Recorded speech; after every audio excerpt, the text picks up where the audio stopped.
어려움이 몰려오더라도 우리가 하나님을 찾을 때 아버지 되시는 하나님께서 우리를 선한 길로 인도하실 줄로 믿습니다. 여러분, 자녀를 혹은 자녀들을 키우면서 설레었던 적이 있으셨죠? 설레었던 적이 없으셨습니까? 자녀들이 어렸을 때를 생각해 보면 키우면서 모든 것이 참 신기했습니다. 그리고 부모인 나를 닮았다는 것만으로도 기분이 좋았습니다. 그런데 사춘기가 시작되게 되면 어떻습니까? 예수님의 말씀이 딱 맞는 것 같아요. 예수님께서 이렇게 말씀을 하셨죠. 사람의 원수가 집안 식구니라. 원수가 따로 없습니다. 그죠? 내 배 아파서 낳은 내 새끼인데 답답하고 속상할 때가 한두 번이 아니었을 것이라 생각이 됩니다. 그래서 어린 아이들을 보면 어른들이 그렇게 말씀하셨던 것 같아요. 평생 할 효도 언제 다 한다고요? 3살 때 다 한다.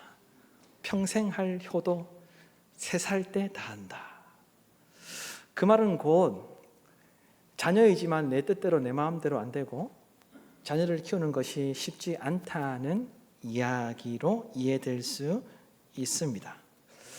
그런데 저는 최근에 자녀들로 인하여서 마음이 설레었던 적이 있었습니다. 제 딸이 중3입니다. 이제 뭐 다 컸다고 이야기할 수 있을 정도로 많이 컸습니다. 그런데 하루는 제가 거실에 있는데 이 녀석이 평소에는 이제 방문을 닫고 자기 방에 있잖아요.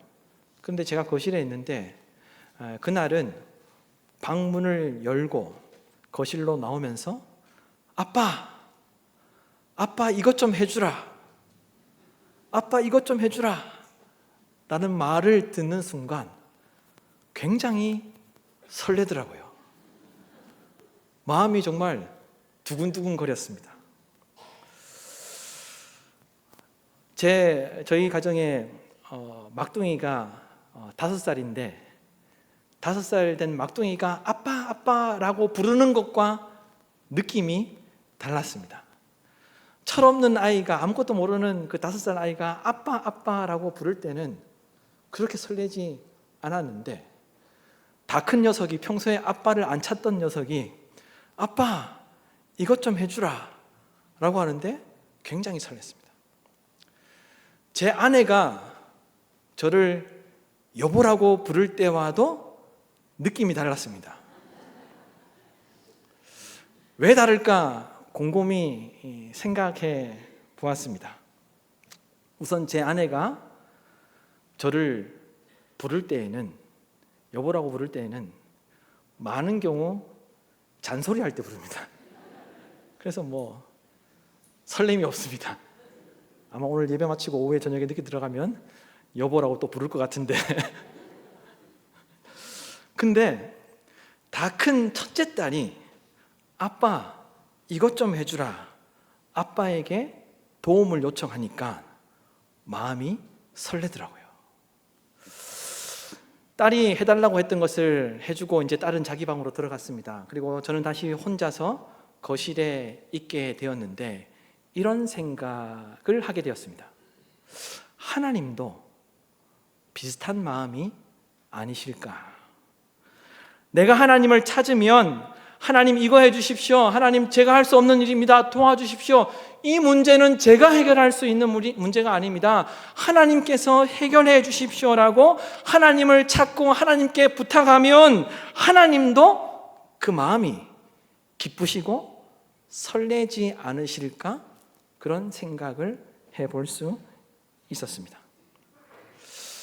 그래서 하나님은 우리가 언제 하나님을 찾을지 기대하고 기다리시기 때문에 우리에게 항상 집중하고 계시지 않을까를 생각해 보았습니다. 마치 제가 거실에서 방문이 닫혀있는 딸아이의 방을 가끔 보면서 저 녀석은 저 안에서 뭘 하고 있을까라고 관심 갖고 있는 것처럼, 하나님은 혹시나 우리가 하나님을 찾기를 바라셔서 우리에게 기대하시는 바가 있어서 우리가 찾는 것을 기대하고 계셔서 우리가 부르지 않더라도, 우리가 찾지 않더라도 항상 하나님은 우리를 지켜보고 계시는 것은 아닐까라는 그런 생각을 해볼 수 있었습니다. 그런데 다윗은 이런 하나님의 마음을 알고 있었던 것 같아요. 다윗은 자신이 하나님을 찾고 부르지 않더라도 하나님께서 내가 항상 나를 지켜보고 계시다는 그 하나님의 마음을 알고 있었던 것 같아요. 그래서 시편 139편 1절에서 4절 말씀에 보면 다윗이 이렇게 고백합니다. 여호와여, 주께서 나를 살펴보셨으므로 나를 아시나이다. 주께서 내가 앉고 일어섬을 아시고 멀리서도 나의 생각을 밝히 아시오며 나의 모든 길과 내가 눕는 것을 살펴보셨으므로 나의 모든 행위를 익히 아시오니 여호와여, 내 혀의 말을 알지 못하시는 것이 하나도 없으시니이다. 다윗은 하나님께서 자신에게 눈을 떼지 않고 지켜보고 계시다는 것을, 그 하나님의 마음을 다윗은 알고 있었습니다. 다윗은 하나님께서 자신을 위해서 무엇인가를 해주고 싶으셔서 나의 앉고 일어섬을 항상 지켜보고 계시고, 혹여나 다윗은 자신이 하나님을 찾을 것을 하나님께서 기대하고 계시고 지켜보고 계신다는 것을, 그 하나님의 마음을 다윗은 알고 있었단 말입니다. 그래서 이렇게 고백했던 거죠. 주께서 내가 앉고 일어섬을 아시고 멀리서도 나의 생각을 밝히 아시오며 내가 나의 모든 길과 내가 눕는 것을 살펴보셨으므로 나의 모든 행위를 익히 아시오니 여호와여, 내 혀의 말을 알지 못하시는 것이 하나도 없으시니이다. 여러분, 하나님은 항상 우리를 지켜보고 계시는 줄로 믿습니다. 하나님은 우리에게 항상 관심을 가지시고 우리가 무슨 생각을 하는지, 우리가 무엇을 하는지, 우리가 어디로 가고 있는지, 우리가 무슨 말을 하는지 관심 갖고 계시고 무엇인가를 해주시기 위해서 항상 귀 기울이고 계시고 항상 지켜보고 계시고 항상 듣고 계시다는 것을 믿으시기를 바랍니다. 하나님은 우리가 하나님을 찾을 때, 마치 제가 제 딸이 저에게 아빠 이것 좀 해주라 라고 그렇게 저에게 찾아왔을 때 제 마음이 설렜던 것처럼, 하나님은 우리가 하나님을 찾고 부를 때 하나님께서 기뻐하시고 하나님의 마음도 기쁨으로 가득하고 어쩌면 설레실지도 모른다는 것을 저는 생각할 수 있었습니다. 이와 같이 하나님을 찾고 하나님께 도움을 구하는 것, 하나님께 나의 형편과 사정을 이야기하는 것을 무엇이라고 이야기합니까? 기도라고 이야기합니다. 기도. 하나님을 찾고 하나님을 부르고 하나님께 나의 모든 것들을 사정을 아뢰고 하나님께 도와달라고 간구하는 것, 그것이 기도라고 말할 수 있는데, 이 시대 최고의 복음주의 작가로 칭찬을 받고 있는 필립 얀시라는 사람이 기도에 관련해서 이런 이야기를 했습니다. 기도는 기교나 주술이 아니라 하나님과의 교제, 하나님과의 관계 또는 하나님과 지속적으로 동행하는 방식이다. 기도는 기교나 주술이 아니라 하나님과의 관계 또는 하나님과 지속적으로 동행하는 방식이다. 기도는 하나님과의 인격적으로 만나는 소중한 자리이다. 기도는 하나님과 교제하는 도구이다. 다시 말해서 기도는 하나님과의 관계라는 거예요. 기도한다는 것은 하나님과의 관계가 얼마나 친밀한지 척도가 된다는 거예요. 우리가 기도하며 하나님을 찾을 때 하나님과의 인격적인 만남이 이루어지게 된다는 거예요. 우리가 하나님을 부르고 하나님을 찾을 때 우리의 전 존재가, 우리의 전 실존이 하나님 앞에서 서게 된다는 것입니다. 그래서 오늘은 우리가 너무나도 잘 알고 있고 중요하다고 생각하지만 실제로 잘 하고 있지 않는 기도에 대해서 살펴보려고 합니다. 웨스트민스터 소유로 문답에서 제일 마지막에 가르쳐 주는 것이 바로 예수님께서 가르쳐 주신 기도에 대한 내용입니다. 그래서 오늘로써 웨스트민스터 소유로 문답을 바탕으로 하는 말씀을 마무리하려고 합니다. 그리고 참고로 말씀드리면 많은 분들이 저에게 웨스트민스터 소유로 문답이나 웨스트민스터에 관련된 책을 어떤 책을 사야 하냐라고 이렇게 문의하시는 분들이 많이 계셨는데 아마 이 가운데는 그 책을 사서 지금 읽고 있는 분들도 계실 것이라고 생각이 됩니다.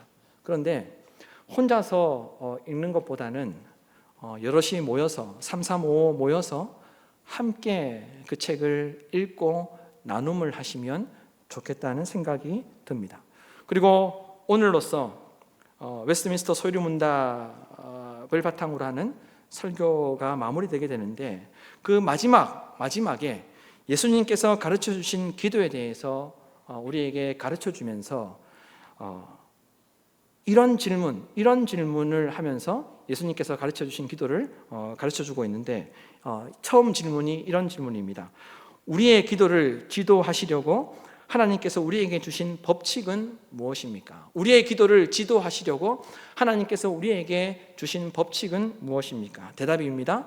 하나님의 모든 말씀이 우리의 기도를 지도하기에 유용합니다. 다만 특별한 법칙은 그리스도께서 제 아들에게 가르쳐 주신 기도, 곧 일반적으로 주님께서 가르치신 기도라고 부르는 것입니다.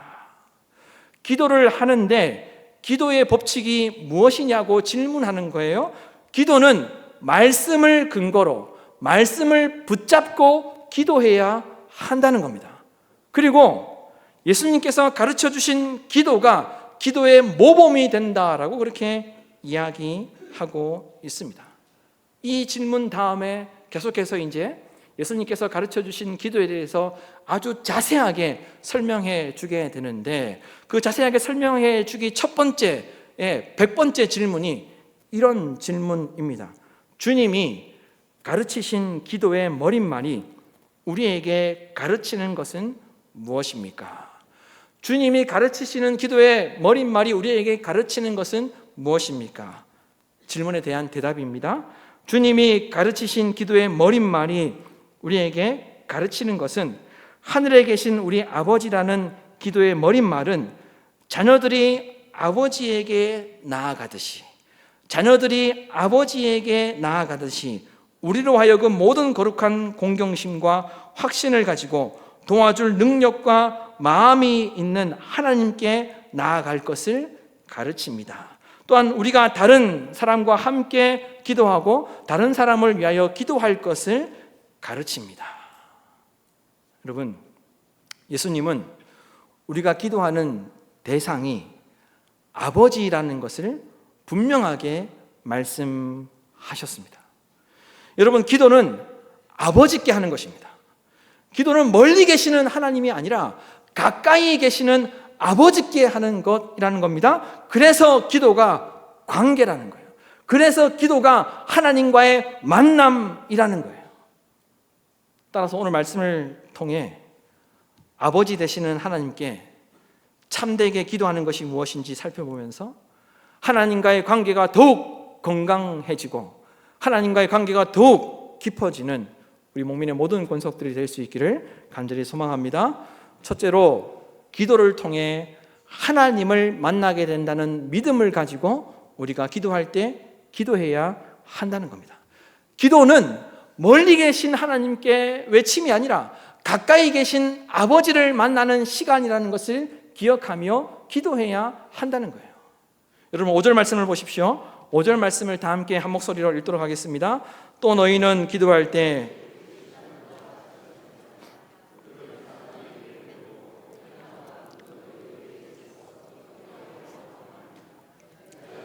너희에게 이르노니 그들은 자기 상을 이미 받았느니라. 아멘.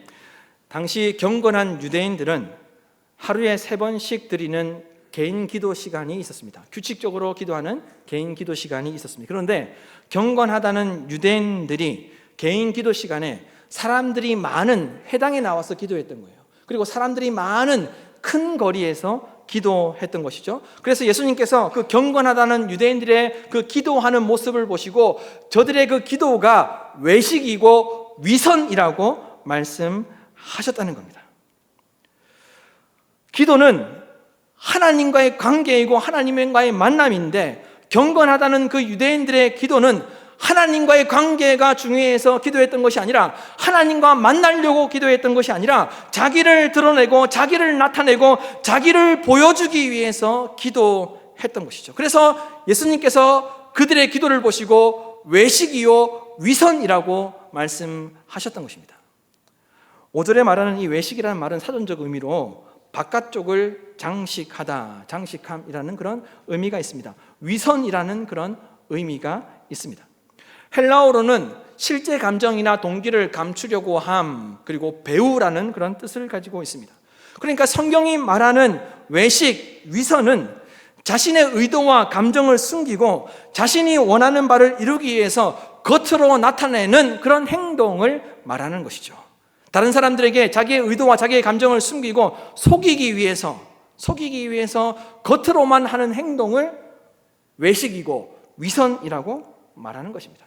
그래서 당시 유대인들은 신앙이 없으면서도 신앙이 있는 척 했습니다. 상대방을 진심으로 생각하지 않으면서 이용하기 위해서 상대방을 위해서 말하는 척 했고, 상대방을 위해서 행동하는 척 했습니다. 하나님을 위해서 일한다고 하면서 자기를 드러내기 위해서 봉사했습니다. 그래서 하나님께서 그들의 모습을 보시고 외식한다, 위선한다라고 그렇게 이야기하셨던 거예요. 그런데 하나님과의 만남을 이야기하는 그 기도 시간에도, 하나님과의 친밀한 관계의 척도가 되는 그 기도 시간에도 남에게 보여주기 위해서 하였고 외식하였고 위선하였다는 것을 예수님께서 지적하셨던 것이죠. 여러분, 신앙의 모든 행위는 사람을 대하는 것이 아니라 하나님을 대하는 것입니다. 신앙의 모든 행위는 사람을 마주하는 것이 아니라 하나님과 마주하는 것입니다. 이 사실을 기억하며 신앙생활을 해야 한다는 거예요.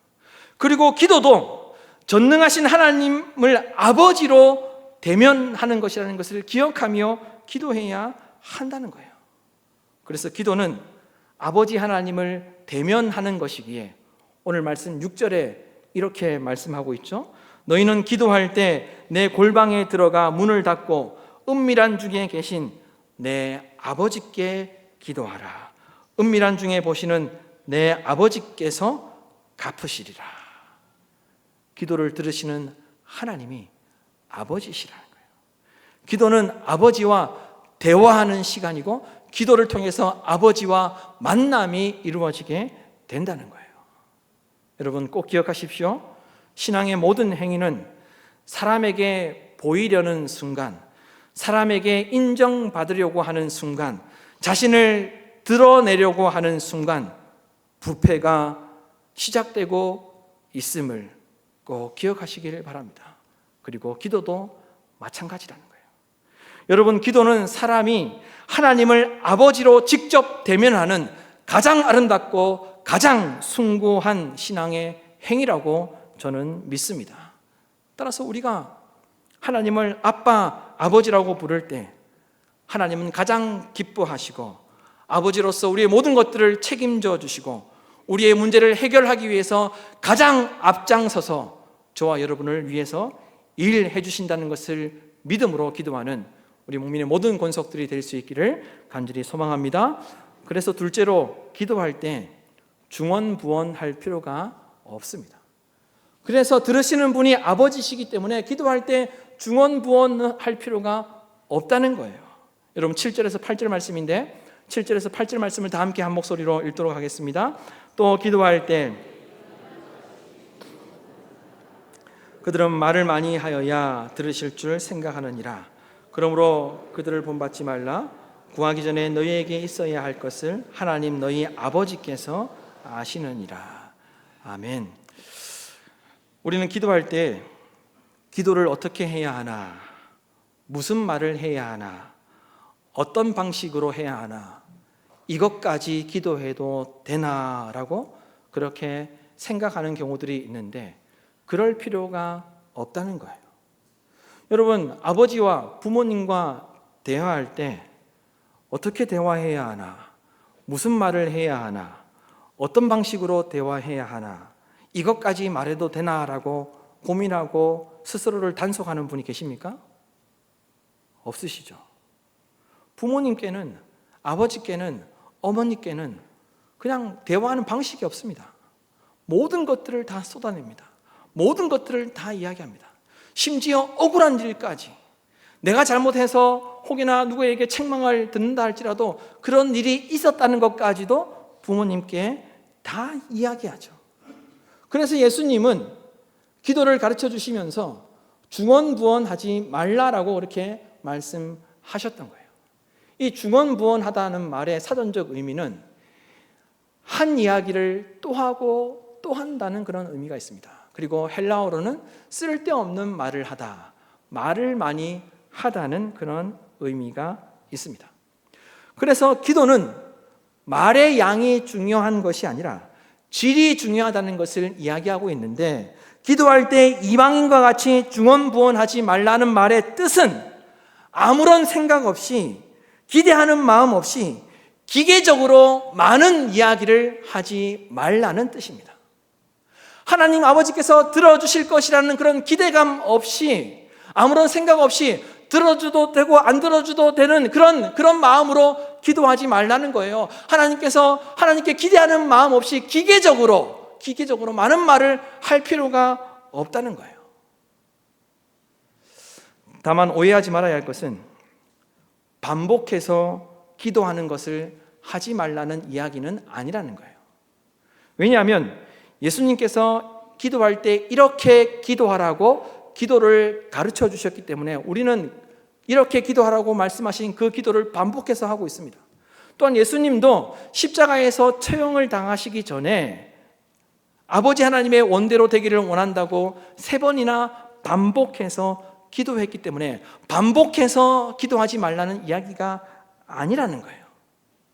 기대하는 마음 없이 많은 말을 해야 들어주실 것이라는 그런 생각으로 기도하지 말라는 이야기입니다. 그래서 예수님은 오늘 우리가 읽었던 마지막 말씀에서도 기도하는 대상에 대해서 다시 한 번 더 강조하고 있습니다. 여러분 8절 말씀을 보십시오. 8절 말씀을 다시 한 번 더 큰 목소리로 읽도록 하겠습니다. 그러므로 그들을 본받지 말라. 구하기 전에 너희에게 있어야 할 것을 하나님 너희 아버지께서 아시느니라. 아멘. 하나님이 우리 아버지 되신다는 것을 다시 한 번 더 강조하고 있습니다. 아버지께서 다 아신다는 거예요. 그래서 설득하기 위해서, 설명하기 위해서 많은 말을 하지 않아도 된다는 거예요. 무엇이 중요하다는 것입니까? 진실된 마음, 간절한 마음, 진정성 있는 간구가 중요하다는 것을 이야기하고 있습니다.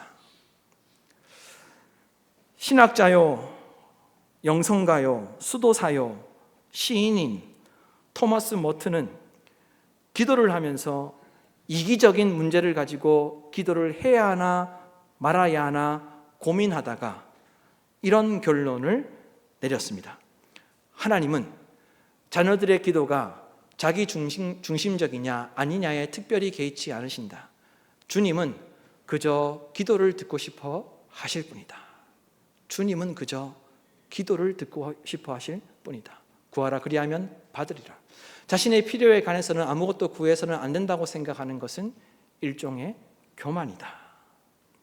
저는 이 토마스 머튼의 글을 보면서 성경에 나오는 사람들이 어떤 기도를 했는지 다시 한 번 더 생각해 볼 수 있었습니다. 그리고 실제로 성경에는 온갖 이기적인 기도로 가득하다는 것을 생각해 볼 수 있었습니다. 자식이 없는 부모는 자식을 달라고 기도했고, 먹을 것이 떨어졌던 과부는 기름을 달라고 기도했고, 전쟁에 나가야 했던 군사는 죽는 것이 두려워서 자기를 살려주시고 적들을 다 죽여달라고 자기중심적인 아주 이기적인 기도를 했습니다. 죽을 병에 걸렸던 왕은 자기 생명을 연장시켜달라고 기도했고, 많은 재산과 많은 권력을 가졌던 사람들도 자기 가족만은 지켜달라고 기도했습니다. 사도 바울도 자기 육체의 가시를 제거해달라고 기도하였죠. 심지어 예수님도 기도를 가르쳐 주시면서 일용할 양식을 위해서 기도하라고 가르쳐 주셨습니다. 여러분, 성경에 나오는 수많은 사람들의 기도를 보면 하나님께 하는 기도들 가운데 적절치 않은 기도가 하나도 없다는 것을 생각해 볼 수 있습니다. 하나님께 간구하는 그 모든 기도는 하나님께 적절한 기도입니다. 왜 그렇습니까? 들으시는 분이 아버지이시기 때문에, 아버지께서 우리의 간구를 들으시기 때문에 아버지께 요청하는 그 모든 간구는 적절하지 않는 것이 없다는 것입니다. 하나님은 자녀들의 기도가 자기 중심적이냐 아니냐를 중요하게 여기시는 것이 아니라 하나님은 그저 자녀들의 목소리를 듣고 싶어 하신다는 겁니다. 하나님이 자녀들과 교제하는 유일한 방법은 자녀들이 아버지 하나님을 찾을 때뿐이기 때문에, 그러니 우리가 하나님을 아버지라고 찾고 부를 때 하나님은 기쁨으로 들으시고 하나님 그 마음이 설레신다고 저는 생각합니다. 자기 중심적이고 이기적인 기도를 할지라도 자녀가 아버지 하나님께 요구하는 그 목소리를 하나님께서 듣고 싶어 하신다는 거예요.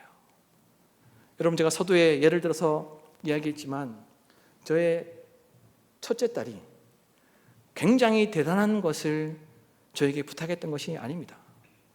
저를 위해서 부탁했던 것이, 이야기했던 것이 아닙니다. 오로지 자기 중심적인 것, 이기적인 것. 그러나 아빠, 이것 좀 해주라 했을 때 제 마음이 설레었던 것처럼, 하나님은 우리가 하나님께 요청하는 그것이 자기 중심적이냐 이기적이냐 그것이 중요한 것이 아니라 그저 우리의 목소리를, 우리의 요청을 듣고 싶어 하신다는 거죠. 여러분, 하나님은 자녀인 우리의 모든 일에 많은 관심을 가지고 계신다는 것을 믿으시길 바랍니다. 여러분, 기도는 관계이고 기도는 인격적인 만남입니다. 관계와 만남의 상대가 누구입니까? 아버지 하나님이십니다. 그러니 모든 것을 알고 계시고 항상 살펴보고 계시고 우리에게 관심을 가지고 계시는 하나님은 우리가 아버지를 찾고 부르시기를 기다리고 계신다는 것을 기억하시고 믿으시기를 바랍니다. 은밀한 중에도 들으시고 응답하시는 아버지 하나님께 기도할 때 하나님께서 그 모든 기도를 기뻐 받으시는 줄로 믿습니다. 물론 우리가 요구한 그대로 응답하시는 건 아닙니다. 그러나 자녀가 요구하는 모든 간구와 요청과 기도를 들으신다는 것을 기억하시고, 그래야 기도하는 가운데 하나님의 응답하심과 하나님의 은총을 충만하게 누리는 우리 목민의 모든 권속들이 될 수 있기를 주님의 이름으로 축원합니다.